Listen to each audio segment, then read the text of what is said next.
my name is Andreas Andersson. I'm the food manager of IKEA Philippines, and today we're going to learn how to make some authentic Swedish meatballs in collaboration with Rags to Riches. So we're going to start with some ground beef, some ground pork, onion, garlic, breadcrumbs, egg, milk, and salt and pepper to taste. Finally, chop the onion. Onion adds extra flavor to the meatballs. And then we're gonna add some garlic. We're gonna remove the skin. You can do that by using the flat side of the knife. Just press down gently. Chop off the ends, just a little bit. And then we use our Swedish garlic press that you can get in IKEA. Then we get a big mixing bowl and we add all the ingredients together. The beef, the pork, the onion and garlic, and then the breadcrumbs, 1 egg,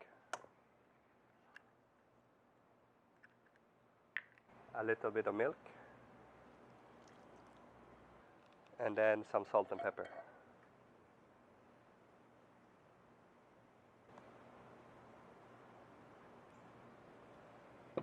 I suggest you use your hand when you're mixing all the ingredients together. Is this your favorite part, making Swedish meatballs? Of course. Once you're done mixing and it looks something similar to this, cover it with cling wrap and then put it in the refrigerator for about 2 hours. That will make it a lot easier for you to shape the meatballs and for them to hold their shape when you're frying them later. So after 2 hours in the refrigerator, we're gonna take our meatballs out. That would have given them enough time to firm out. A meatball should be around 15 to 20 grams. That's the ideal size. In school back in Sweden, this used to be my favorite dish. You stimulate every sense. You get the savoriness from the meatballs. The sweetness comes from the sauce. Lingonberry sauce that adds the tartness. So it's just a perfect dish. You want to make sure that your pan is piping hot before you fry your meatballs. So I like to use a combination of oil and butter. The oil makes the frying surface really nice, and then the butter adds some really nice flavor. The pan needs to be really hot because it will give the meatballs a very nice and crisp frying surface. You want to make sure you don't put too many meatballs on your frying pan because it will lower the temperature of your frying pan and you will not get a nice frying surface on your meatballs. You will know your pan is hot enough when you see some smoke from the pan after you added your oil and your butter. It's completely fine if your meatballs are not perfectly round. It's part of the Swedish authenticity. This is the perfect color for a Swedish meatball. It takes about 7 to 10 minutes on medium to low heat.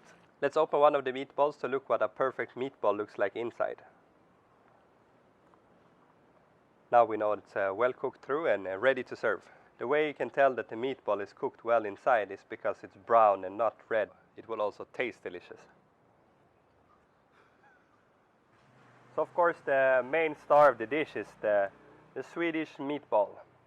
But to make the dish complete you need a few essential ingredients. The mashed potato. Then we have a pressed cucumber, which is a Swedish delicacy, which is any cucumber that you buy from the local market.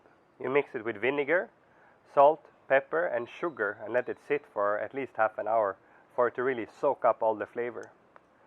And then we have the very iconic jam from Sweden, which is the lingonberry jam, made from lingonberries and essential to your meatball dish.